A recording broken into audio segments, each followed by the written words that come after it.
哋咧就我哋今晚邀請咗 Hanson 咧嚟同我哋分享一下啦，究竟喺營養學嘅角度嚟講咧，打機會對我哋身體會造成啲咩影響啦，會有啲咩問題啦，以及點樣用營養咧去解決呢啲問題嘅喎。咁介紹一下 Hanson 先啦。咁 Hanson 咧今年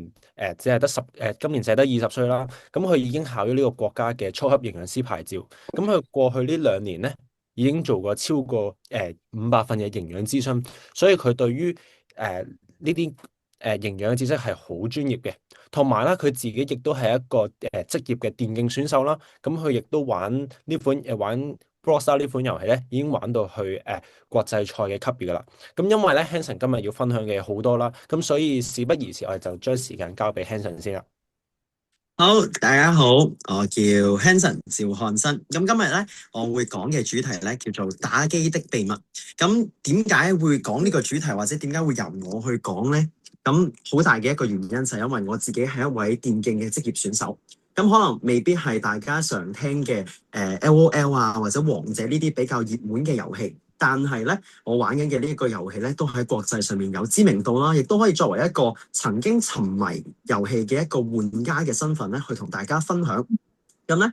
我哋今日咧，首先做一做我嘅自我介紹先啦。我叫 Hanson，我而家係一個國家註冊嘅初級營養師啦。我喺暨南大學讀緊大二啦。然之後，我係一個國際演講會嘅區域副總監。最後咧，亦都係我今日以一個重要嘅身份，就係以電競選手嚟去同大家分享嘅。咁呢啲咧，全部咧都係我喺呢2年內啦，去參加唔同嘅世界賽啦、唔同級別嘅中國錦標賽賽事啦等等嘅一啲相啦。咁喺我哋嘅左上角嘅話咧，啱啱就係喺上年嘅10月份去咗巴西11月份去咗巴西咧，去打呢個嘅世界賽嘅影嘅一幅相嚟嘅。然之後喺上年啦，去咗天津去打呢個嘅中國錦標賽，並且攞咗中國第2啦。然之後喺右手邊嘅嗰2張咧，就係上一年喺應該冇記錯嘅話10月份咁咧，就去咗德國去打世界賽嘅。咁所以咧，呢啲咧都係講緊話我今日去分享呢個主題嘅時候咧，加多咗一重身份，除咗自己係營養師之外咧，都加多咗一重就係職業選手嘅身份，去同大家分享一下，原來打機都會有成癮啦，甚至乎成癮之後咧所帶嚟嘅一啲問題。好啦，咁我哋咧今日咧正式進入主題嘅時候咧，我哋咧要去了解一下乜嘢叫做遊戲成癮。有好多時候咧，當家長你哋可能一見到小朋友打機嘅時候咧，就會話佢哋上咗癮，就會覺得佢哋成咗癮。咁其實咧喺世界衛生組織咧已經有一個叫做遊戲成癮嘅定義。咁咧英文就叫做 gaming disorder。咁我哋就一齊咧去了解一下。咁首先第一樣嘢，如果要被定義為成癮嘅話咧，必須係對遊戲嘅行為失去完全嘅控制。咩意思咧？即係話你會有好似煙酒啦，甚至乎係毒品啦等等嘅呢啲嘅物件，所對佢哋有控制唔住嘅慾望。例如話你今日唔飲酒，甚至乎你今日上咗癮奶茶，你只要一唔飲你就會頭痛，甚至乎你就會開始唔舒服等等，呢個已經叫做成癮嘅。咁所以如果喺遊戲方面嘅話，就係如果你一日你係冇辦法去一鋪都唔打嘅情況下嘅話咧，呢個咧就已經係講緊話慢慢成為成癮嘅第一定義。咁第二樣嘢咧就係遊戲優先於其他活動。咩意思咧？就係有好多人可能佢嗰一下淨係能夠打機，例如話佢本身冇乜朋友，所以佢只能夠喺屋企打機。咁呢個咧唔叫做成癮。但係如果佢係有朋友邀請佢出去玩，甚至乎佢有其他嘢係可以俾佢去嘗試或者去體驗嘅時候，佢都依然選擇將遊戲擺喺任何嘢前面嘅話咧，呢個就係成癮嘅第二定義。咁好似曾經我咧係的確有成癮嘅，例如話我可以完全廢寢忘餐，完全將遊戲擺優先。例如話我之前係可以一日，特別係疫情期間，一起身因為當時要 Zoom 上堂嘅時候，我會一日打16個鐘頭，都叫做極限嘅時候咧，係真係可以完全唔食，係可以真係完全唔瞓。咁即係話將一啲基本我哋需要嘅行為啦，包括係瞓覺啊、食飯或者係出去社交嘅等等嘅呢啲活動，如果我哋將佢哋拋棄，甚至乎擺喺後面嘅一個順序嘅話咧，呢個就係嘅成癮嘅第二定義啦。咁第三咧就係儘管有負面嘅後果，依然選擇繼續。咁呢個咧亦都係曾經我遇到嘅。咁咧一陣間我都會分享更加多關於我哋營養學啦，會遇到或者叫做大家打機嘅時候經常性會遇到嘅一啲問題啦。咁好似我當時咁樣咧，就係睡眠被困擾。我嘅體態啦，甚至乎開始出現唔同嘅痛症啦，甚至乎眼睛出現問題啦，等等嘅呢啲問題出現晒嘅情況下，我都依然係會好中意打機或者離唔開打機。咁呢個咧加埋呢三樣嘢咧，就可以被定為咧遊戲成癮啦。咁所以而家咧，你就可以去問下自己啦，亦都去幫小朋友啦，甚至乎身邊嘅朋友啦，去判斷一下究竟佢係咪開始成癮咧？咁我哋知道咗個定義之後咧，我哋咧就可以理解一下點解打機會令人上癮。咁其實咧，打機會令人上癮嘅宗旨啦，或者佢嘅原理啦，同任何一樣嘢令到你成癮咧，係基本上一模一樣嘅，冇任何分別。包括係賭博啦、毒品啦、煙啦、酒啦，甚至乎係基本上食甜嘢或者飲咖啡呢啲，如果上癮嘅話咧，其實同我哋打機咧係一模一樣嘅。只不過點解打機會對咁多年輕人佢嘅吸引力咁大，或者一旦開始咗沉淪打機嘅話，會比煙酒甚至乎賭博會更加犀利咧？個原因就係因為大腦釋放多巴胺嘅速度太過快。我唔知大家有冇去經歷過賭博啦，或者有冇經歷過去食煙飲酒啦？呢一啲嘅多巴胺嘅叫做釋放嘅層面咧，佢係經過一段短時間，但係咧呢段短時間嘅時候，佢係會一次又一次咁樣慢慢升級嘅。咁好似咩咧？就係例如話，今日一位小朋友佢第一次食糖，佢覺得糖好好食，咁佢嘅大腦咧就會釋放多巴胺，令到佢覺得食糖係一件愉悅嘅事。咁佢食咗第一粒糖之後，佢就會因為產生咗多巴胺嘅時候，大腦獎勵機制就會覺得，只要佢下次再食咧，咁佢就會再獎勵，咁小朋友就會開始中意食糖。咁但係獎勵機制一旦使用得過多，佢開始出現疲勞嘅話咧，就會令到佢嘅慾望更加大。咁好似大家可能有好多聽過唔同嘅故事，例如話之前有啲人佢可能一開始只係想試一杯酒啫，或者試一支煙啫，但係因為食咗2次、食咗3次之後，佢就會覺得欲求不滿，就會想食多2支，甚至乎一日飲3支酒佢先滿足嘅。咁呢個就係多巴胺嘅獎勵機制，佢一層一層咁樣遞進。咁但係點解遊戲會更加令人上癮咧？就係因為遊戲嘅多巴胺咧，同現代嘅睇視頻，即係話我哋平時睇 IG 又好啊，睇 YouTube 都好啊，佢嘅一個共同性咧，就係佢哋製造多巴胺同埋釋放多巴胺嘅量啦，同埋速度，比正常煙酒甚至乎甜品更加快。原因係啲乜嘢咧？就係如果大家有經歷過玩過遊戲嘅話，特別係現代嘅遊戲嘅話，經常都要打打殺殺。咁當你喺每一次，例如話你殺咗一個敵人嘅時候，或者你贏咗一鋪嘅時候，可能只不過喺短短2至3分鐘裏面，你嘅大腦就會釋放一層多巴胺，跟住你會再打嘅時候，你會再釋放。咁所以係喺甚至乎係每30秒到40秒嘅時候，已經產生一次嘅話咧，就會令到你非常非常之上癮。咁呢個其實都係遊戲公司去所設計，令到你會有滿足感啦，令到你有成就感啦，從而你先會中意玩呢款遊戲嘅時候，去為咗佢願意去俾錢嘅。咁所以點解普遍你會見到一關一關關卡嘅，好似例如話掃毒咁樣。我當時玩嘅時候嘅話，你會玩完一關，你破咗之後有成就感，但係你唔會上癮嘅。但係點解一啲例如話打打殺殺，例如話槍 game 嘅呢啲遊戲會比較上癮咧？就係因為嗰個你一旦殺人嘅時候，你會有成就感，咁多巴胺就會釋放，令到你想再殺多一個、再殺多2個嘅時候咧，打機就係由此去上癮㗎啦。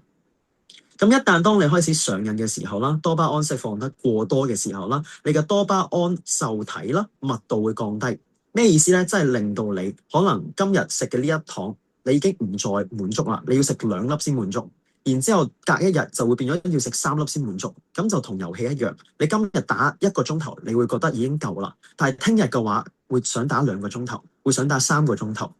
咁打機咧，同我哋平時飲食啦，甚至乎係煙酒啦，最大嘅分別就係佢會有落差感。呢一個落差感咧，其實先係遊戲點解會令到人咁上癮嘅原因。因為遊戲會有輸會有贏，但係你糖嘅話永遠都係咁好食，永遠個酒都係咁樣嘅味道，或者每次食煙都係一樣嘅。但係遊戲因為你會有輸有贏嘅時候，佢反而令到你一旦輸完之後再贏，你嘅多巴胺嘅程度會升比原本你齋贏一鋪機嘅話咧，係會升高8倍或以上。咁所以點解遊戲會咁上癮咧？就係因為除咗佢本身會釋放多巴胺之外，佢仲會令到你有落差感嘅時候，釋放嘅多巴胺係會以倍增嘅速度。咁跟住咧，喺我哋嘅獎勵機制，最後一樣會影響嘅咧，就係影響我哋嘅衝動控制。咩意思咧？即係話我哋會見到普遍大部分，通常我哋有時候去聽嘅話咧，就係聽打麻雀嘅時候，牌品如何，人品就係如何。其實咧，呢個都係當你已經有沉淪啦，甚至乎上癮嘅時候咧，會反映到嘅一樣嘢嚟嘅。就係當我哋大量嘅多巴胺釋放啦，然之後我哋嘅多巴胺嘅控制受損啦，我哋嘅衝動控制咧都同樣咧係會減低嘅。咩意思咧？就係你會見到而家有好多當代嘅年輕人，因為中意咗打機，一打機嘅時候，一旦輸咗，甚至乎隊友佢哋可能玩得比較差嘅時候，佢哋會破口大罵。佢哋甚至乎係會同佢平時點解好似完全兩個人咁嘅，又講晒粗口啦，甚至乎會掉嘢啦。咁呢啲都係因為長期打機，大腦獎勵系統受損，同時令到衝動系統去減弱嘅時候咧，就會影響到我哋所講嘅情緒。咁所以唔係單單指嗰個人本身情緒好定唔好，或者佢控唔控制得到，而係因為長期打機上癮嘅時候，我哋嘅大腦已經冇辦法去抑制住嗰種衝動嘅效果嘅時候咧，就自然會做出一啲平時意想不到會做嘅嘢啦。好啦，咁之後咧，我哋咧就會大概去理解一下啦。咁呢度會有好多一啲叫做理論上嘅嘢啦。咁我哋大概了解一下就得啦。咁咧，我哋嘅前額葉啦，我哋嘅多巴胺通路啦，獎勵中樞啦，其實都係喺同一個環境嘅。咁而喺史丹福2008年嘅一個研究顯示嘅話咧，我哋嘅獎勵區域激活嘅程度咧，男性係普遍比女性多嘅。所以男性沉淪啦，或者叫做迷上啦，或者係上癮嘅程度咧，係會高過女性好多倍嘅。咁包括係例如話最常見嘅賭博啦、煙酒啦，普遍都會發生喺男性身上比較多啦。呢個係天生嘅，呢個係前額葉啦，以及係多巴胺獎勵系統啦，佢天生發展嘅時候嘅一啲叫做唔可以話係缺陷嘅，但係特性嚟嘅。係啦，咁咧我哋就多啲時間去講後面啦，咁係啦，咁我哋嘅大腦嘅話咧，多巴胺系統嘅話咧，喺我哋嘅遊戲期間咧，就好似啱啱所講，會產生大量嘅多巴胺啦，咁而令到因為多咗頻密咗嘅時候咧，佢就會進入一個叫做疲勞嘅狀態啦，令到我哋減低嘅時候，我哋就會想追求更加多，去獲得嗰個敏感同埋刺激感。咁所以就係點解打機啦，或者任何令你上癮嘅嘢咧，你唔會可以維持得到，可能話每日限制住自己一杯咖啡或者一杯酒就算啦，你只會想越想越多嘅。係啦，咁之後咧就係遊戲啱啱所講嘅就係不可預測嘅獎勵咧，係會令到你有最強嘅成癮性嘅。所以其實遊戲咧喺好大方面咧同賭博咧好相似嘅，就係因為你永遠預測唔到，你亦都預計唔到。咁但係好似你今日如果食甜品一樣嘅話咧，你可以預計得到個甜品好食定唔好食，或者你嗰粒糖係甜定係唔甜。咁但係咧，遊戲啦同埋賭博啦，因為佢有唔可預測嘅呢種獎勵機制啦，就會導致到你一旦感受咗第一次嘅時候，你就好想感受第二次。咁所以點解有好多人佢一旦去賭錢嘅時候，可能佢第一次贏咗10萬蚊，佢第二次就會攞20萬去賭。咁其實就係因為佢想要嗰種不可預測嘅感覺。咁遊戲都係一樣嘅，因為你冇辦法決定每一鋪贏定輸，咁所以你就會好想去贏一鋪大嘅。或者好想去追求可能唔同嘅戰績啊，甚至唔同嘅成果，咁呢啲都係會令到咧我哋神經傳遞物質啦，去令到我哋嘅成癮強化嘅。咁成個成癮咧係一個無限嘅輪迴嚟嘅，由我哋遊戲提供多巴胺啦，到我哋嘅獎勵感受被獲取滿足感之後咧，產生咗多巴胺之後，我哋嘅慾望會變得更加大。一旦我哋冇玩，甚至乎嗰個慾望冇被滿足嘅話咧，我哋就會開始情緒低落。咁當我哋一開始情緒低落嘅時候，又同樣打翻開部遊戲機，令到自己重新去體驗呢一樣嘢。咁所以點解而家有好多年輕人佢哋會躺平咧？其實就係因為滿足感太容易來自於手機啦。無論今日你係咪打機都好，你去睇短視頻，你去睇 IG 嘅 Reels 啦，或者你去睇 YouTube 嘅短片啦。咁睇呢啲嘅時候嘅話咧，都會令到咧你可以喺30秒，甚至乎喺3分鐘內去獲得滿足感啊、成功感嘅時候嘅話咧，等等嘅呢一切咧，都會導致到你對現實嘅滿足感，甚至乎係追求咧，都會大大減低嘅。所以而家嘅年輕人所易躺平咧，就係因為佢覺得一切都可以被手機喺屋企滿足到，就已經冇咗個慾望要出去啦。咁呢個咧就係簡單去了解一下啦，就係成個遊戲設計嘅獎勵機制啦。咁其實好簡單嘅啫，就係透過你玩啦，玩嘅過程當中，你會獲得獎勵啦。所以你會點解見到有好多遊戲佢哋都會有例如話一啲叫做成就解鎖啊，好似例如話，如果大家有聽過 Minecraft 呢一個遊戲嘅話咧，咁你好似每攞到一粒鑽石嘅時候咧，佢就會俾一個成就解鎖你。咁其實就係去提高你嘅嗰種獎勵啦，同埋滿足感。咁當你解鎖咗一個嘅時候，你會見到遊戲裡面有好多其他等緊你解鎖嘅時候咧，你嘅慾望就會增強。咁當你慾望增強嘅時候，你就會停唔到去玩啦。好啦，咁我哋咧講完成個叫做簡單去講咗啦，我哋成個遊戲點解會上癮啦，成個上癮機制係點樣噶啦。咁我哋咧而家咧就會去講一下究竟遊戲所帶嚟嘅副作用啦。咁包括我亦都會去加好多我自己嘅一啲親身經歷啦，去話俾大家聽，究竟原來打機一旦成癮嘅時候嘅話咧，會導致啲乜嘢問題？咁我作為一個真係曾經成過癮嘅，我記得我最嚴重嘅嗰陣時咧，係一日係真係可以打足16個鐘嘅，就係疫情期間啦，好似啱啱所講咁。朝頭早因為要起身上堂，8點鐘就起身啦，但係手機係擺喺隔離 zoom 緊，自己就已經開始打緊機啦。咁打到 lunch time 嘅時候，因為橫掂都係屋企煮，橫掂都係因為疫情期間唔可以周圍走嚟走去嘅時候咧，飯係送到我張床嘅時候，我就會邊食邊玩。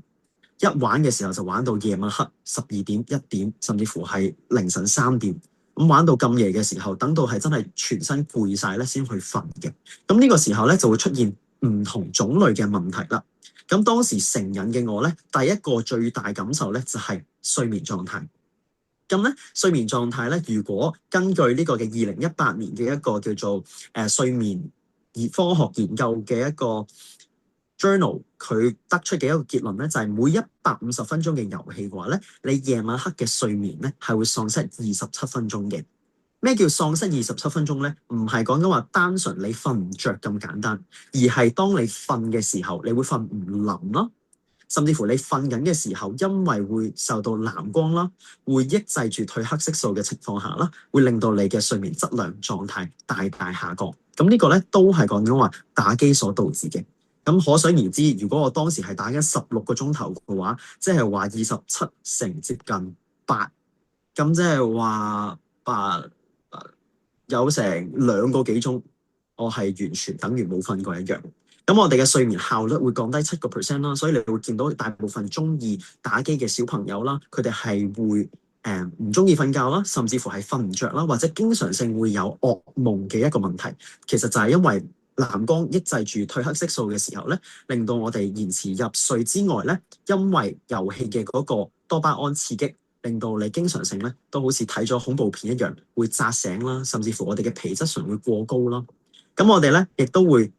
正常嚟講，我哋大腦啦，因為需要 GABA 啦，即係話係一種大腦嘅腦傳遞嘅物質啦。一旦你打機過度嘅時候，佢會破壞以及去減少我哋嘅大腦製成呢個嘅 GABA 嘅。咁咧，我哋咧喺下一堂啦，下個禮拜啦，我會再深入啲去講關於睡眠嘅。咁原因就係因為睡眠呢度除咗打機所導致咧，其實會有好多其他，包括係睡眠狀態啦、質量啦，甚至乎平時飲食會影響睡眠咯。咁所以咧，今日就輕輕帶過，我哋去講下其他副作用。等我哋下一堂去專門針對講睡眠嘅時候咧，就再同大家分享啦。咁咧，今日呢一堂咧，主要我會想講嘅咧，就第一個叫做數碼眼疲累啦，與乾眼症。粗言嘅整嘅嘢，會唔會可以 A.V. 幫我識一識？係啦，thank you。咁咧，成個呢一個叫做數碼眼疲勞同埋乾眼症咧，係我本人咧親自經歷過嘅。咁我唔知大家對飛蚊症有幾大嘅了解啦，或者了解幾多啦。我喺16歲嗰年咧，係我人生第一次隻眼真係出現問題。咁因為當時好想追求打職業啦，亦都花好多時間啦，加上因為係疫情期間啦，我當時係第一次嘅感受就係會覺得，係咪我眼鏡花咗咧？但係我捽極副眼鏡都仲係有一個黑色點係望到邊跟到邊，一開頭係好細一粒點。但係我好清楚記得，過咗2至3個月，即係發生咗呢件事之後咧，佢居然咧係有一隻好大好大嘅蚊，係我望到邊就會跟到邊。咁呢樣嘢雖然你話佢係咪好影響平時嘅生活狀態咧？唔會嘅。但係當我真係去研究同埋學嘅時候咧，先發現原來呢樣嘢咧係絕對唔會應該發生喺一個16歲嘅年輕人身上嘅。咁所以我當時咧其實係真係好驚嘅。原因就係因為我唔知道會唔會因為呢件事導致到更深一層嘅黃斑病變啦，甚至乎係青光眼啦等等嘅呢啲問題嘅時候咧，我就真係去由深層營養開始咧去解決啦，以及去了解嘅。咁咧會喺疫情期間咧，就包括我係其中一個啦，80到90% 嘅提升咧喺呢個嘅乾眼症以及係數碼眼疲勞。咁你會見到全球範圍兒童嘅患病率係高達50到60%，因為無論當時係小學又好、中學又好，定係大學都好，都係用 Zoom 嘅時候，其實大家隻眼係用得過多。咁乾眼症同埋眼疲勞呢啲算簡單，叫做算輕騎，最多就係覺得好乾啊、好模糊啊，有時候會痛。但係真係去到我嘅程度係講緊話高度集中去打機嘅時候，打咁耐咧，就會真係會出現飛蚊症嘅呢啲問題啦。咁會有啲乜嘢嘅表現咧？會有包括眼睛乾澀啦、視力模糊啦、頭痛同頸痛。呢一個咧係好多人誤以為係自己偏頭痛，或者以為自己只不過係單純瞓得唔好，所以導致嘅頸痛。其實呢一種咧都係叫做數碼眼疲勞嘅其中一種嚟嘅。咁係我哋俗稱嘅乜嘢咧？叫眼壓高，即係話你只要隻眼好似腫住，好似要突出嚟咁樣張住。一條筋會扯到去後尾枕，扯到條頸，成個部位都會唔舒服嘅時候咧，就係數碼眼疲勞所導致嘅頭痛同埋頸痛。咁對光敏感啦，咁呢個咧都係講緊話，而家有好多年輕人都會噶啦。只要光比較殘眼嘅時候啦，就會感到不適啦，隻眼會不停流眼水啦。咁呢啲都係可以開始去注重啦，以及係應該去開始調理嘅一啲症狀嚟嘅。咁咧，當我哋咧長期打機嘅時候嘅話咧，因為要專注，要望實，咁好似你平時 Zoom 咁樣，你 Zoom 你眨唔眨眼冇人理你噶嘛。但係如果有時候你煲劇，甚至乎你打機嘅時候，因為你要高度集中喺發生嘅咩事，甚至乎你一旦眨眼嘅時候，有好多嘢就會 miss 咗嘅時候咧，你眨眼嘅次數係會明顯下降30至50%。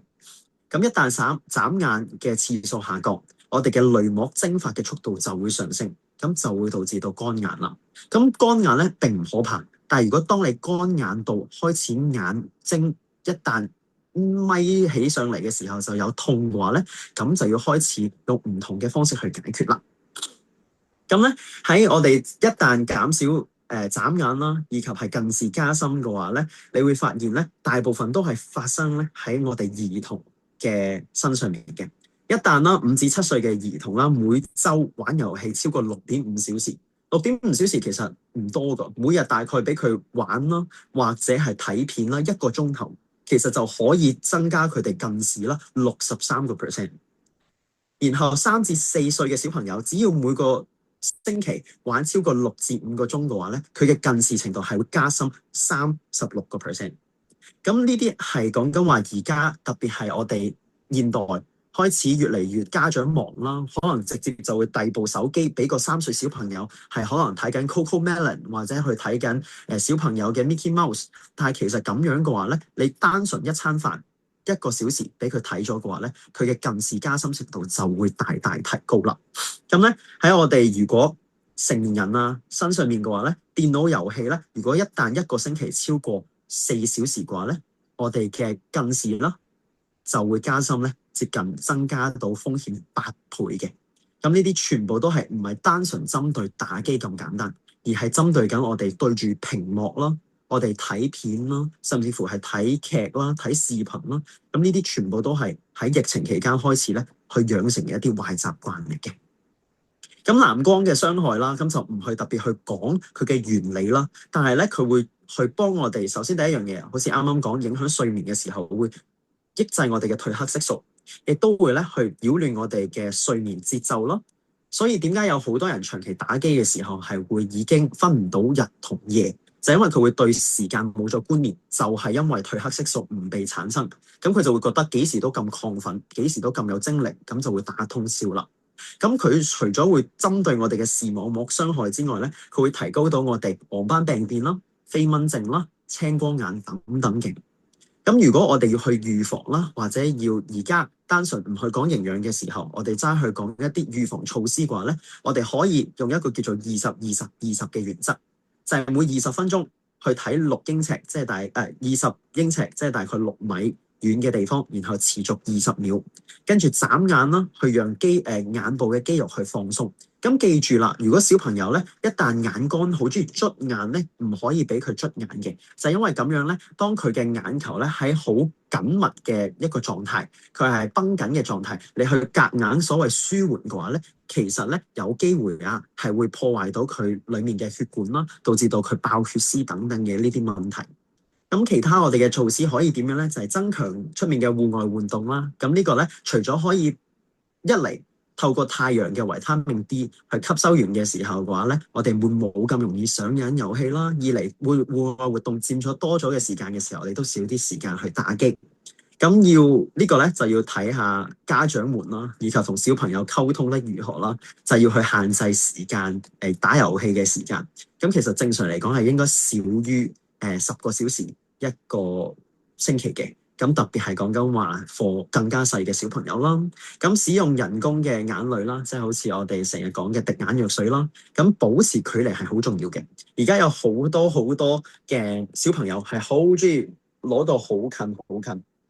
咁一旦攞到好近好近嘅時候嘅話咧，藍光嘅傷害咧就會大大增加啦。咁最後咧，我哋咧仲會講嘅咧就係講我哋肩頸嘅問題。咁肩頸會有啲乜嘢問題咧？就係而家你只要睇下佢哋有冇烏龜膊就好明顯啦。咁咧，我一陣間都可以睇下，喺完咗分享嘅時候去揾張，就係我今次同上一屆，即係話2025年嘅全球我玩嘅嗰隻遊戲嘅世界冠軍影咗一幅相。咁係好明顯見到乜嘢咧？就係當佢側面嘅時候嘅話咧，佢條頸係完全向前突嘅。係一旦側面嘅時候係好明顯，仲要係佢控制唔住嘅咧，呢啲就係叫做烏龜膊啦，亦都係我哋嘅叫做前傾係啦，頸前傾嘅一個問題。咁咧，我哋一旦會有一啲好壞嘅習慣，因為唔係個個人都好中意，特別係長時間打機嘅話，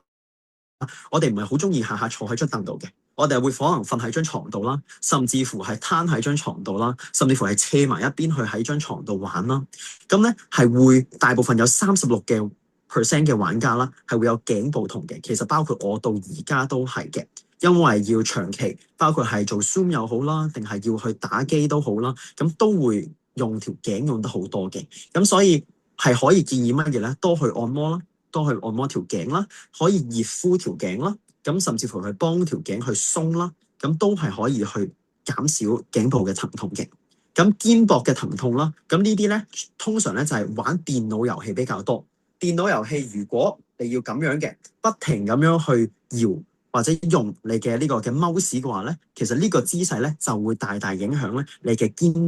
膊疼痛嘅。咁有36%嘅玩家咧都有呢個嘅肩膊疼痛嘅。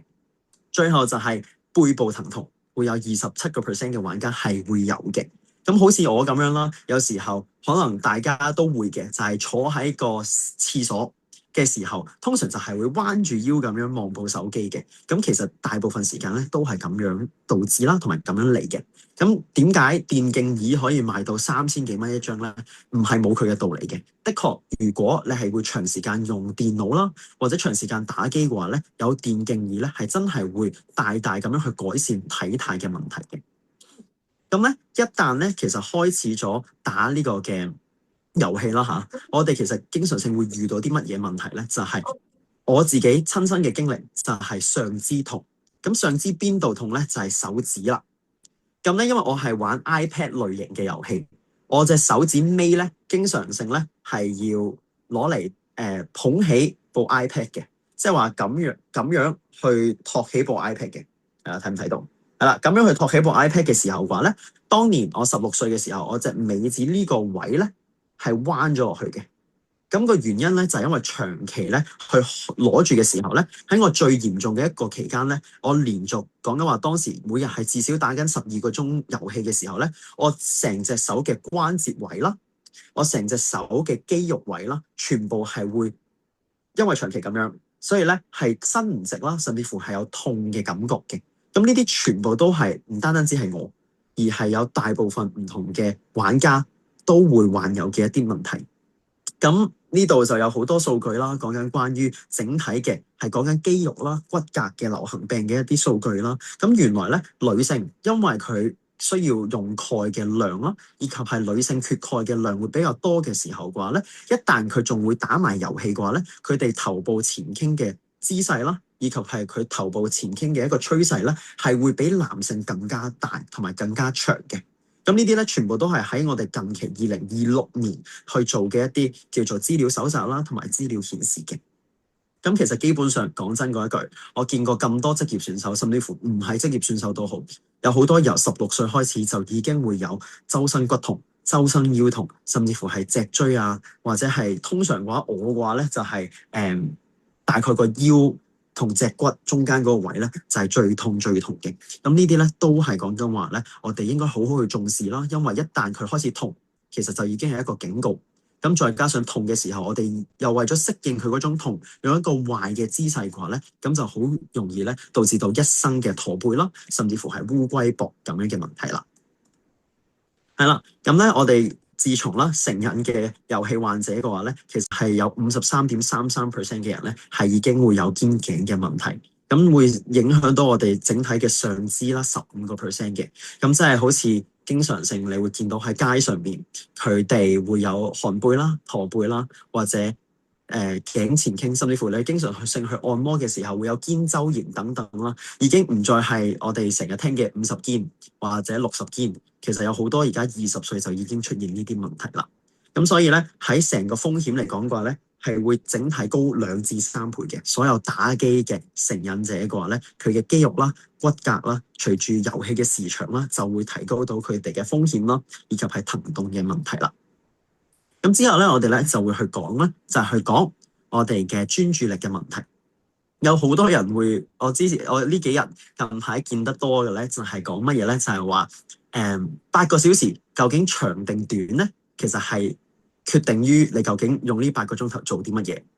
如果8個鐘頭攞嚟打機嘅話咧，會覺得好短；但係如果8個鐘頭攞嚟做功課咧，會覺得好長。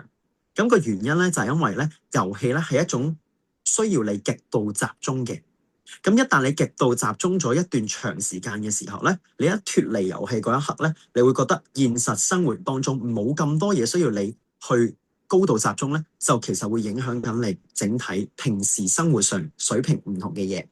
咁好似例如話我自己嘅一個感受咧，就係當我可能話提前一日玩咗好耐遊戲嘅時候，隔一日要去返學嘅話咧，係所有嘢左耳入右耳就出噶啦。原因就係因為喺我玩遊戲嘅時候，我唔單止要理解嘅嘢好多，因為其實講真，遊戲唔係好似大家想象中咁簡單，單純去撳2個掣啊就解決嘅，唔係咁簡單嘅。佢係需要你去理解成個遊戲嘅叫做優勢啦，或者其實基本上同你玩任何一種運動都係一樣嘅，即係好似你玩乒乓波，你要落旋或者你要落西，咁或者你嘅姿勢如何，其實喺遊戲當中都需要嘅時候咧，咁你係需要極度集中力。咁當你需要極度集中力嘅時候，當你開始返學嘅時候，而學習嘅嘢又唔係你嘅興趣嘅話咧，就會令到你嘅嗰種集中力更加難專注。所以你會見到咧，喺2015年嘅一個叫做 Journal of Youth and Adolescent 啦，即係話一個叫做青少年以及幼年嘅週刊啦，佢裏面寫嘅就係話，當我哋遊戲高度水平嘅時候，集中水平嘅時候咧，經過結束遊戲嗰一刻咧，我哋嘅專注力係會大大下降嘅。所以點解而家有好多小朋友係連睇電影啦，或者睇劇集啦，佢哋都堅持唔住，就係因為除咗遊戲需要你高度集中力之外咧，佢而家有好多例如話短視頻，所有嘢都係30秒嘅話咧，令到你係冇辦法集中去睇套戲嘅。咁咧呢樣嘢咧係會影響到啲乜嘢咧？我哋嘅持續集中力，以及係會影響到我哋嘅語言記憶受損嘅。所以有好多小朋友佢哋可能話打機長時間嘅話，因為除非啦，你係會同人哋打住電話咁樣去玩啦。如果唔係嘅話咧，長時間屈一個人自己喺房嘅話咧，係會令到你嘅語言記憶咧大大受損嘅。咁除此之外嘅話咧，佢都會影響到我哋嘅情緒啦，包括咧就係當我哋製造多巴胺，好似例如話有小朋友佢哋玩遊戲玩得好開心嘅時候，突然之間媽媽將部手機拎走咗，或者將部手機攞走咗，唔俾你再玩啦。咁其實咧，你係會瞬間進入易怒啦，以及悲傷嘅一個情緒嘅。呢個係好正常嘅，就係因為你啱啱透過打機製造咗大量多巴胺。佢嗰一刻你唔係因為自己願意放低，你唔係因為輸咗，但係因為被人剝奪嘅話咧，就好似今日如果大家有食煙或者大家有飲酒嘅時候，突然之間叫你戒，其實你會進入一個叫做戒斷反應嘅。咁呢個時候你就會見到小朋友普遍就會好嬲啦，甚至乎會鬧你或者會打你。咁其實呢個咧已經係會影響緊情緒上嘅一個問題。咁當你去嬲嘅時候，特別係好似我細個嘅時候，當我好中意打機，咁但係阿媽又收咗我部手機喎，咁會發生啲咩事咧？就係我會對呢樣嘢嘅渴望程度更加高。咁所以其實係應該同小朋友反而約法三章，就係同佢講嗱，而家打機的確會有咁嘅副作用，亦都唔係話唔俾你打，但係希望你節制。咁因為一旦如果你係強行性去拉走嘅話咧，反而會令到佢慾望更加大嘅話咧。當佢之後有機會再次接觸，咁佢就會好容易成癮。咩意思咧？就係好似如果當年咁樣計嘅話，就係我好中意打機。我阿媽因為當時可能未必理解，亦都冇同我溝通嘅時候，佢攞走咗我部手機，令到我冇得再玩嘅時候咧，我嘅慾望變得更加大。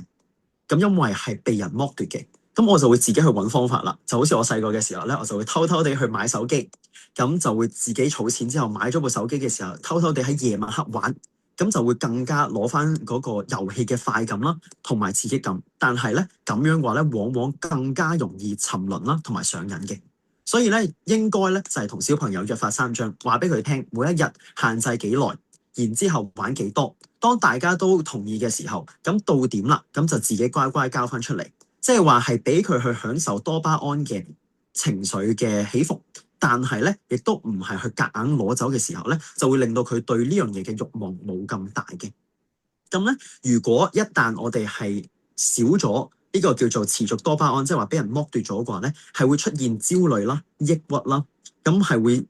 牽連到成癮啦，會令到我哋社交獨立啊、情緒波幅啊。咁如果我哋要戒斷嘅時候，就會易怒啊，咁等等嘅呢啲咧，咁都係會見到喺好多日常生活當中小朋友嘅身上面出現嘅。咁所以咧，有時候唔怪佢哋嘅。如果佢真係打遊戲嘅時候，打完嘅時候發脾氣，或者你收佢機嘅時候佢鬧你，咁當然啦，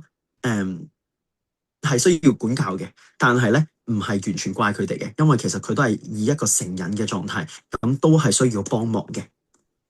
好啦，咁咧我哋咧就講完一啲叫做打機所帶嚟嘅副作用啦。咁我都已經講咗一啲我曾經經歷嘅當時打機成癮啦，甚至乎到而家職業選手啦遇到嘅一啲問題同埋難處之後咧，咁咧我哋咧就大概嚟了解一下，當我哋如果喺上咗癮嘅同時，我哋又營養不良喎，營養不足喎，亦都冇去特別補額外嘅營養嘅話咧，會導致啲乜嘢問題啦？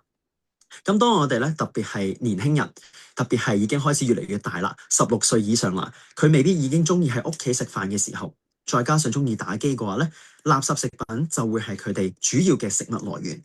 咁主要嘅食物來源係垃圾食品嘅時候嘅話咧，會導致啲乜嘢咧？就係會產生大量嘅壞菌啦，喺我哋嘅腸道嗰度啦。養成咗壞菌之後，就好似如果大家會知道嘅話咧，就係腸同腦會有所連接啦，咁就會產生大量嘅壞菌，產生大量嘅壞菌就會抑壓我哋嘅多巴胺，甚至乎抑壓我哋血清素嘅時候，就會令到你一旦打機好興奮，一旦脫離咗打機嘅時候，一啲嘅多巴胺都製造唔到出嚟，咁其實就會令到點解會上癮，就係因為永遠就只追求打機嘅嗰個多巴胺。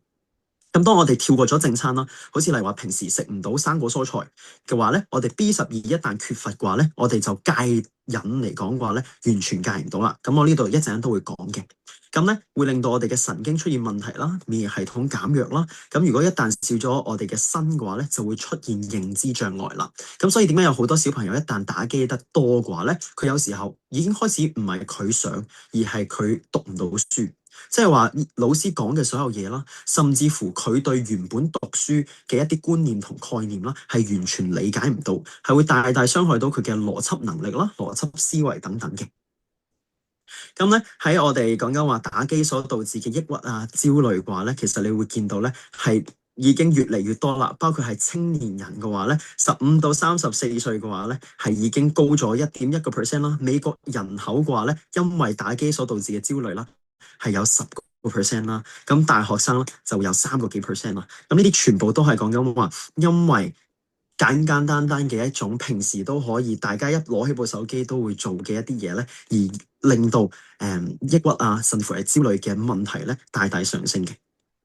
咁咧54% 嘅大學生咧係已經係處於一個叫做中等啦，甚至乎係嚴重焦慮嘅狀態嘅。咁唔單單只係講緊話因為遊戲，而係因為而家社會嘅一啲壓力啦，甚至乎係社會嘅一啲對大學生或者對年輕人嘅要求啦，都會令到佢哋過分焦慮啦，從而想透過玩遊戲去逃避現實嘅時候，反而積累嘅就係更加多嘅焦慮。咁所以咧，呢啲咧都係我哋而家咧會去高度關注嘅，就係話除咗講緊抑鬱啦、焦慮啦，甚至乎咧係會出現咧自我傷害啦、自殺嘅一啲念頭啦，都係有時候除咗係因為壓力之外，都會同打機息息相關嘅。係啦，咁所以咧呢啲咧就係一個我哋所講嘅，當營養不良嘅時候啦，會加劇我哋打機成癮嘅一個無限循環，就係由我哋開始成癮，我哋就會逃避或者減少食到正餐嘅時候，或者唔會去食一啲健康嘅嘢嘅時候，導致到缺鐵、缺 B12，咁就會導致到我哋營養不良啦，令到我哋營養不良嘅時候，我哋再加上肌肉啊同埋褪黑色素減低啦，令到我哋嘅睡眠同健康更加惡化嘅時候，就會再產生焦慮。一旦產生焦慮嘅時候，就會有情緒啦、專注力啦、壓力啦、腦霧啦、抑鬱啦等等嘅問題嘅時候，我哋再想去揾翻多巴胺咧，就係再揾翻遊戲啦。咁所以點解有好多小朋友點解好似離唔開部手機咧？唔怪佢嘅，要從營養啦，亦都要從習慣去慢慢開始幫佢哋解決啦，同埋改變嘅。係啦，咁咧我哋咧就正式啦去講一講，就係當時啦，包括係我自己啦，點樣透過用營養去解決以及去調劑我當時嘅打機成癮嘅一個問題。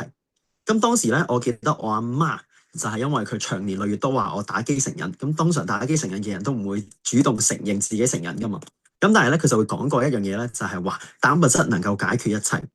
咁我當時咧就好乖咁樣啦，就去食營養早餐啦，咁一個高蛋白嘅早餐啦。咁當我今日同埋而家去理解嘅時候咧，原來蛋白質咧係一種可以幫你去調製到你嘅獎勵機制嘅一個關鍵嚟嘅。關鍵係啲乜嘢咧？就係原來我哋嘅蛋白質裡面嘅唔同種類嘅氨基酸，例如話 L 酪氨酸啦、L 色氨酸啦，佢係會幫我哋喺身體裡面，特別係腸道啦，去製造多巴胺啦、血清素啦。咁咧，當我哋製造到多巴胺同血清素嘅時候咧，就變咗做唔需要下下依賴打機都可以獲得嘅時候，咁我哋就冇咁容易上癮啦，亦都冇咁容易會俾遊戲去綁住你啦。咁咧，一旦咧蛋白質缺乏嘅話咧，原來係會更加渴望咧遊戲嘅刺激感嘅。咁所以其實想當年未有打機嘅時候，就係賭博啦，甚至乎係極限運動啦。如果有好多人係好追求呢一種刺激嘅話咧，其實原來係一種隱性嘅蛋白質缺乏所導致嘅。咁喺2018年嘅研究顯示過咧，高蛋白嘅早餐咧係會顯著咁樣咧去降低多巴胺嘅渴望嘅。咁即係話，如果大家對所有嘢有上癮嘅、有成癮嘅，並且係有呢個嘅渴求嘅話咧，原來足夠以及調整翻早餐嘅話咧，係會有所幫助嘅。咁以及係當我哋有足夠嘅蛋白質嘅時候嘅話咧，佢可以幫我哋穩定血糖嘅時候咧，亦都會穩定到我哋嘅情緒啦，同埋穩定到我哋嘅衝動控制嘅機制嘅。咁所以點解蛋白質咁重要就係咁解啦。咁我哋咧正常嚟講嘅話咧，大家都一定有聽過啦，就係每日需要咧攝取0.8啦到1.2 gram，即係話每公斤。好似例如話我咁樣，我係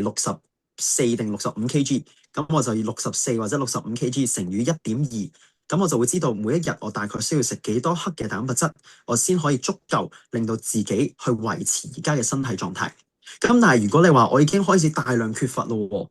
或者我已經開始係有啱啱所講嘅無論係眼痛又好啊，定係焦慮又好啊，甚至乎係已經上晒癮咯，咁你就要可能將個蛋白質含量乘大到1.5咯，甚至乎1.8倍啦，咁樣咧你就可以好好去解決到咧你嘅獎勵機制受破壞，然之後重新去調節嘅一個方案啦。咁平時啦，如果記住大家都可以 mark 低嘅，就係一隻雞蛋啦，佢會大概有6克嘅蛋白質啦；一塊100克嘅雞胸肉啦，會有大概20克嘅蛋白質啦；一塊100克嘅魚啦，就會有大概有呢個嘅16克嘅蛋白質嘅；而100克嘅豆類啦，就通常會有33克嘅蛋白質嘅。咁所以呢啲咧都係講緊話我哋一旦了解咗呢條算式嘅時候咧，可以好好去幫自己每一日記低究竟夠啊定唔夠，從而可以做到額外嘅補充嘅。好啦，咁第二樣嘢咧就係要講嘅咧就係維他命 B 啦。咁維他命 B 咧喺前面都有提及過嘅，就係話佢係幫我哋管理情緒啦，幫我哋管理神經嘅一個好重要嘅物質嚟嘅。而喺好多時候，如果一旦你有上癮嘅時候，維他命 B 咧就可以幫你咧去合成到足夠嘅 GABA 啦、多巴胺啦，以及係輔酶啦，去幫你去解除呢個癮嘅。所以無論你今日係咖啡癮，飲咗10幾20年啦，定係奶茶癮，定係好中意食甜嘢，只要你係有渴求、渴望，例如話今日你真係忍唔住好想食甜嘢，或者你今日真係完全忍唔住，一定好想食打邊爐嘅，其實都係缺 B，所以導致到你用咗條腸，用咗你嘅叫做食慾去控制你嘅大腦。咁所以你會普遍見到啲乜嘢咧？就係當佢一個人佢長期健康飲食嘅話咧，佢會對所謂重口味嘅嘢，或者佢會對大部分我哋會覺得好甜好好食嘅嘢咧，慾望偏低嘅。咁其實係正常啦，同埋係一件好事嚟嘅。如果唔係嘅話咧，我哋一下子一嚟就食可能一個邊爐，或者一嚟就下下都係食大量嘅甜品嘅時候嘅話咧，令到我哋無論係血糖又好啦，腎上腺又好啦，定係胰島素都好啦，不停咁樣上下嘅話咧，就會影響到我哋嘅情緒啦，影響到我哋嘅神經啦。咁咧，大部分咧，包括係喺2022年嘅臨床實驗咧，就係 B 群缺乏嘅年輕人嘅話咧，係會導致到佢哋抑鬱嘅上升，大上升嘅。咁即係話，我哋有好多而家啦，抑鬱症嘅患者啦，我哋而家有好多焦慮症嘅患者啦，甚至乎係有好多情緒經常性會有波動，或者係好似我哋香港人經常講嘅，就係話脾氣差嘅人咧，原來只不過係缺 B，所以先導致到佢哋抑壓唔到嘅。咁 B 通常來自於啲乜嘢咧？我哋會有穀物啦，有深綠色嘅水果，唔係深綠色嘅蔬菜，例如啲乜嘢咧？大家可以寫低嘅，叫做十字科蔬菜，例如話芥蘭啦，甚至乎係西蘭花啦、菠菜啦，好似嗰啲椰菜花仔啦，咁呢啲咧都係好高維他命 B 含量嘅食物啦，係可以好好去幫我哋去護肝啦，亦都去幫我哋去解決情緒嘅。咁咧，而你會見到咧，就係我哋果仁啦，裡面嘅杏仁啦、葵花籽啦，以及係呢個嘅亞麻籽啦，呢啲都會含有好豐富嘅維他命 B 嘅。最後咧就係來自於雞蛋啦、肝臟啦同埋瘦肉。咁但係我哋咧就普遍唔建議用呢啲嘅方式咧嚟去攝取維他命 B 嘅，因為一嚟啦，佢未必個含量夠咯，同埋你未必可以控制得到佢嘅出處。例如話，如果佢係有經過打藥嘅豬肝，或者佢係有脂肪肝嘅豬肝嘅話咧，咁呢啲毒素我哋自己都會食翻落去咧，咁我哋就唔建議長期依賴呢啲食物咧去幫我哋去增加維他命 B 啦。好啦，下一個要講嘅咧就係鈣鎂維他命 D 啦。咁咧，鈣鎂維他命 D 咧就係啱啱去針對啲乜嘢咧？就係針對我哋啱啱所講嘅肌肉啦、肩頸啦、膊頭啦，或者等等嘅唔同疼痛啦，去幫我哋做到舒緩嘅作用嘅。咁維他命 D 咧係可以幫我哋咧係直接去減少啦我哋嘅肌肉嘅擴張啦、收縮嘅疼痛啦、痙攣嘅問題。咁包括係如果大家有經常性抽筋嘅，例如話瞓下會抽筋嘅，甚至乎如果係女性，你哋嚟月經嘅時候，經常性會感覺到大量嘅疼痛嘅話咧，其實當你有足夠嘅鈣咧，維他命 D 咧就會幫你舒緩到個疼痛同埋痛症啦。咁所以其實而家有當代有好多女仔會有呢個嘅經痛咧，其實只要補鈣就可以解決得到啦。咁鈣咧係主要幫我哋去放鬆我哋幫我哋去解決我哋收縮嘅問題啦，而鎂咧係幫我哋去放鬆嘅。所以如果有好多人你哋去行街翻嚟，哇隻腳好繃緊好攰，有乳酸，或者你去做完 gym 嘅時候全身都酸痛，你用鈣鎂咧就可以好快咁樣咧去排到乳酸，去幫你去鎮痛嘅，咁就去解決到我哋日常生活嘅呢啲叫做痛症嘅問題。咁佢除咗放鬆肌肉之外嘅話咧，一旦放鬆埋咧，就係可以放鬆埋我哋整體嘅身體。咁呢個有啲乜嘢好處咧？就係可以幫我哋更加快啦、更加好啦去入睡嘅。咁喺我哋經常性如果有過嚟做過營養諮詢嘅朋友啦，就會知道如果一旦有失眠或者係睡眠狀態欠佳嘅話咧，我哋都會出鈣鎂維他命 D 咧，去幫你去放鬆成個人咧，去令到你減低呢個嘅精神繃緊啦，去減低發夢啦，亦都係減低我哋睡眠狀態欠佳嘅一個問題嘅。咁如果我哋咧要去吸收嘅話咧，鈣嘅話咧，一個正常成年人啦係需要大概每日1000到1200 mg 嘅。但係如果你係需要修復嘅話咧，應該係可以去到1500 mg 咁多嘅。咁咧，我哋要記住嘅就係啱啱所介紹嘅所有營養素啦，或者叫做營養都好啦，係需要時間嘅。咁亦都要需要我哋改善姿勢咧，先可以咧去幫我哋修復到疼痛嘅。你冇理由可以一直彎住腰，跟住補幾粒鈣就完全唔同嘅。係啦，咁咧最後咧就要介紹一樣嘢咧，就叫做 GABA 加白。咁呢一樣嘢咧，係我基本上見到，只要你有失眠嘅問題，只要你有成癮嘅問題，只要你有控制唔到自己，無論係情緒又好啦、行為又好啦、慾望都好啦，我都會強烈建議大家嘅。當時嘅我咧，就係因為長期打機咧，而導致到嚴重睡眠嘅質量好欠佳。每一日只要一起身嘅時候咧，都會覺得好攰。呢個係我根本控制唔到嘅。我一直就會覺得嘅就係話張床唔夠舒服咯，或者係個枕頭唔夠舒服咯，甚至乎係經常性會無啦啦扎醒。咁我都冇覺得係可以從營養嗰方面去解決嘅。直至到我遇到加白，咁當我去補充咗加白嘅時候咧，佢係幫我可以抑壓到啲乜嘢咧？抑壓到衝動啦，改善到我哋嘅情緒啦，改善到睡眠啦，係可以幫我哋主要做到一樣嘢叫做對抗興奮。即係話，我哋每一次打機嘅時候，我哋可能打贏或者打輸，其實個興奮程度啦都會大大上升。咁當我哋大大上升咗嘅時候，就會影響我哋嘅睡眠啦，影響到如果係成年人想消脂嘅話，會影響到消脂啦。咁只要服用 GABA 或者身體自己能夠產生 GABA 嘅話咧，佢係可以幫我哋對抗啦，然之後減低我哋嘅興奮程度嘅。咁所以如果有好多 SEN 嘅小朋友或者 SEN 嘅大人，佢哋可能冇辦法經常性專心啦。或者佢哋經常性冇辦法控制自己情緒嘅話咧，原來只不過係大腦缺乏咗 GABA 所導致嘅啫。咁包括係賭博成癮啦，喺2016年啦，原來咧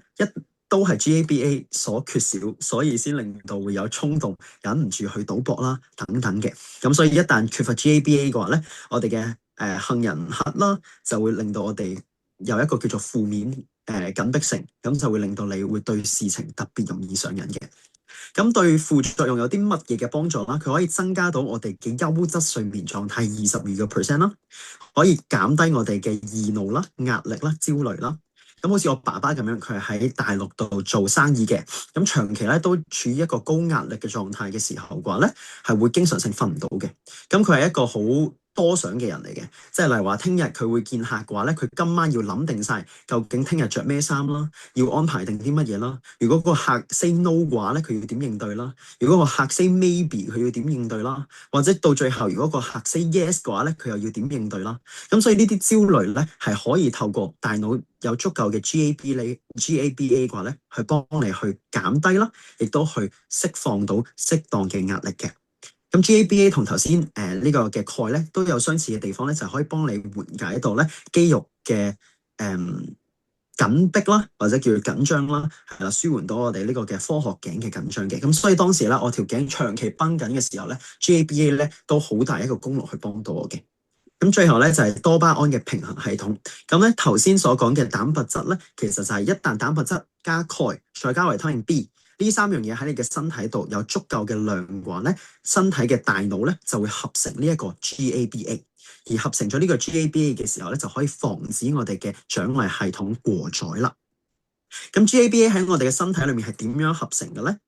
主要嘅話咧就係透過維他命 B6啦，然之後蛋白質啦、谷氨酸啦，然之後我哋腸道足夠嘅益生菌同益生元啦，喺我哋嘅腸道結合完之後咧，喺我哋嘅大腦裏面去成為呢個嘅神經嘅傳遞嘅遞質嘅。咁所以呢度有啲複雜啊，咁但係簡單啲嚟講就係 B6再加蛋白質，即係話 B 啦加蛋白質啦，跟住加足夠嘅益生菌啦，以及係益生元。益生元係啲乜嘢嚟嘅咧？即係話我哋腸道經常性會食到嘅呢個叫做膳食纖維，無論係菜嘅一條條啦，或者係你嘅百香果裏面滑潺潺嘅嘢啦，呢啲都叫做膳食纖維。咁有呢四個元素嘅時候加埋一齊，最後加埋一個鈣咧，咁你嘅大腦同埋身體就會合成得到 GABA 啦。咁所以如果你而家已經處於一個經常性精神狀態繃緊，已經有上癮嘅問題，甚至乎已經係會有壓力啦、抑鬱啦、爆煲嘅話咧，咁我會建議直接咧去服用 GABA 嘅話咧，對你而家嘅狀況咧係會更加好同埋大嘅幫助嘅。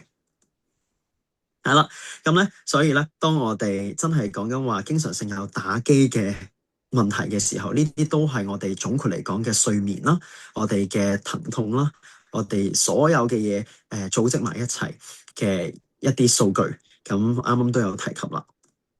咁做到最後啦，我哋去總括一下啦，就係其實